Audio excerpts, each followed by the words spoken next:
I like Roblox games that feature some interesting monsters, and more than that, I like learning about where they drew their inspiration from. Were these monsters based on real life, old horror stories from thousands of years ago, or was it something much darker than that? And we'll start off with some of the monsters found in 99 Nights in the Forest. The deer, the main creature that's always attacking the player when it's nighttime. But what exactly is this deer? Because it isn't just an ordinary animal. No, this one is actually far darker and creepier. The deer creature is actually heavily based on the Wendigo, a mythological creature that's said to be half deer and half human. Now, a lot of people actually believe the Wendigo is a real creature, and there's even some quote-unquote real sightings. Like there's this one where there's like some strange thing chasing after a moose. People have made renditions of what the Wendigo would actually look like based on what people have said. But yeah, the Wendigo is a mythological creature or evil spirit originating from Algonquian folklore. Now, according to the Wikipedia, the Wendigo is often depicted as a creature with human-like characteristics, like the deer in 99 Nights, how it's able to stand and everything. But not only that, it also causes its victims to feel hunger. And more than that, the desire to eat other humans. Yeah, you know those cultists from 99 Nights? Yeah, those are also cannibals, and that's why they're after the player. Yeah, and not only that, there is this thing called Wendigo psychosis, which is actually a real thing that people can suffer from, in which people start craving flesh or other obscene things. Now, Wendigo psychosis has been documented as early as 1661, in which people would kill those with Wendigo psychosis in order to prevent cannibalism from occurring. There are even theories suggesting that Wendigos were created when humans resorted to cannibalism to survive. Yeah, like I don't believe the Wendigo creature itself is actually real. I think that's just all mythological folklore, but Wendigo psychosis is definitely a thing, and both of these concepts were the basis of the deer and the cultists that follow it in 99 Nights in the Forest, though the lore is a bit different. In the lore with the deer is actually part human and part deer. Yeah, in the game, there's actually a science lab where you see two tables with cuffs on them. One of them was for the deer, the other was for a human. We know this because throughout the map, you sometimes see animals in cages, and even in the lab, we'll see a cage that was actually broken out of, meaning that the people in the forest were doing some weird experimentation, causing the deer to become this Wendigo-like creature, and then shortly after escaping, turning all of the scientists into cultists. But now that's just the deer.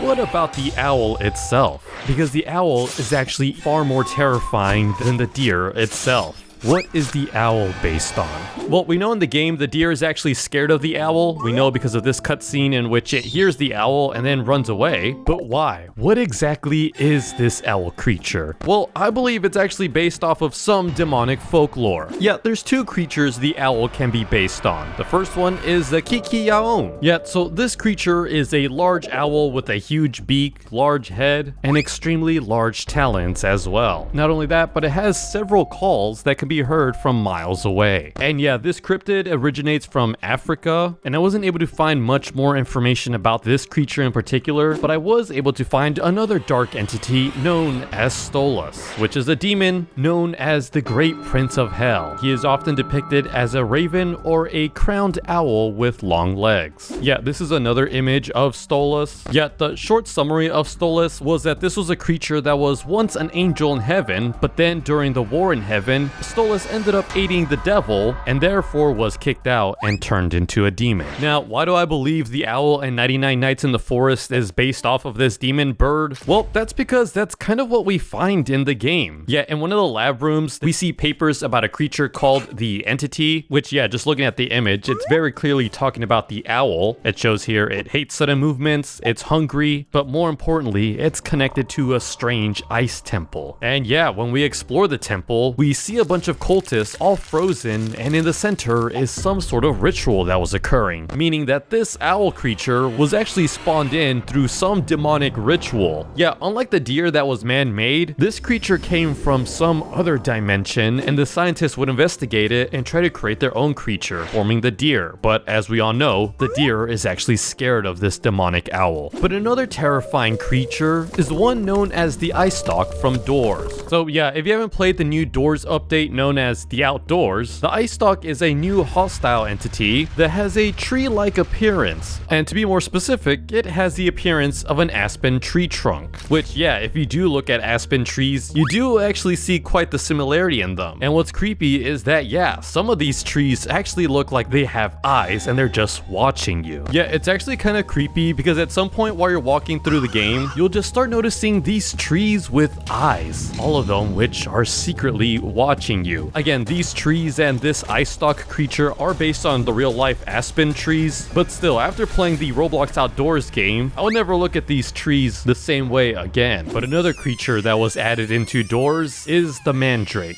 And yeah, the way that these creatures work is that they uproot themselves and begin wailing extremely loud, and if the player doesn't put them back in the ground, then the player will end up dying, specifically because of a heart attack. Now, these creatures were more than likely inspired off of the Mandrakes from Harry Potter, in which they also yell, and so the students have to wear earmuffs to protect themselves, otherwise they would pass out or even die. But even these Mandrakes were actually based off of some old legends in which people actually believed that Mandrake roots were actually people. Like this in particular is a Mandrake root from the 16th or 17th century. Yet see, they have been associated with magic rituals throughout history. Yet the Mandrake in real life has actually been dubbed the Master of the Life Breath, or Satan's Apple. Yeah, you know, I've never actually looked at Mandrakes in real life, but no, yeah, they're real plants, and yeah, they do kind of look like they're actually alive. Honestly, very spooky, not even gonna lie. But yeah, there was one superstition back in the day in which people believed that if you're to pull up a Mandrake, you'd pretty much condemned to hell, and the Mandrake root would scream and cry as it was pulled from the ground, killing anyone who heard it. Therefore, in the past, people have tied the roots to the bodies of animals and then used those animals to pull the roots from the soil. Yeah, and in European folklore, there's even superstitions of hearing the screams and then being killed by the screams. So back then, people would use dogs to pull up the roots and then even sometimes sacrifice the dog. Yeah, a lot of people did not like mandrakes. They thought that they were witchcrafts and even a key ingredient in making witches fly, the monument. So the monument is another creature that was added in the Outdoors update, in which it's this statue creature in which if the player stops looking at it, it would begin to follow the player and then eventually kill them. Yeah, so at first glance, these monuments look just like normal statues, but you can also see the crack right there, knowing that something strange is about to happen, because yeah, the second you look away, that's when it actually begins following you. Now, if you haven't guessed already, the monuments are actually based off of the Weeping Angels, which are some entities from Doctor Who, and if you don't know how the Weeping Angels work, in the Doctor Who show, if you take your eyes off them, they'll begin to chase after you. So here the person is staring right at the statue is not moving, but the second he turns away, it appears right in front of his face. Yeah, what I found interesting is that the creator of the Weeping Angels was actually inspired after encountering a statue in a graveyard, which would then mysteriously disappear when he would go to return at a later date. And now the creator also said that this statue looked like a literal angel that was weeping, and thus he just ran with that concept, which ended up becoming extremely popular. But now another creature that I feel doesn't get much attention are the crows in the Outdoors update, or as they're known in the game, CAWS. And now these entities are actually quite friendly. They actually serve as a warning for approaching entities like Surge or the Groundkeeper. Now, if it wasn't obvious, these CAWS are actually based on the hooded crow, which you could actually see a lot of similarities between the two. Now, what I like about crows and what I feel like a lot of people don't know is that crows actually have the ability to talk and sound human, even more so than parrots. Like, this is a video of a British crow asking passersby if they're alright. You alright, man? You alright? I'm alright. Yeah, ravens can also talk as well. Like, this is one that says hello. Mischief, can you say hello? Hello. Good bird. Yeah, this raven can even cough like a human. Like, I honestly think that crows and ravens are some of the coolest animals, and that's why I like the CAWS entities in the new Doors update. But what's your favorite Roblox creature? Let me know in the comments down below. Don't forget to subscribe. Goodbye.